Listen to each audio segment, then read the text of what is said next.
Sir, आज नीट प्रकरणामध्ये नाशिक पोलिसांनी एकाला ताब्यात घेतलंय. त्याची पार्श्वभूमी काय, नाशिक पोलिसांना नेमकी माहिती काय होती आणि आता काय स्टेटस?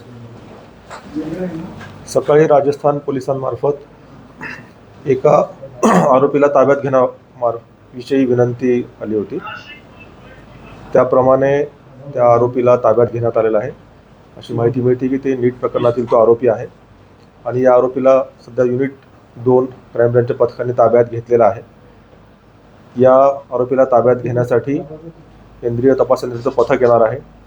तो पथक आल्यानंतर त्या आरोपीला त्यांच्या ताब्यात देण्यात येईल. सध्या या प्रकरणात एवढीच माहिती आहे की राजस्थान पोलिसांच्या विनंतीवरून या आरोपीला ताब्यात घेण्यात आलेला आहे आणि जेव्हा त्यांचं पथक येईल त्यानंतर या आरोपीला त्यांच्या ताब्यात देण्यात येणार आहे.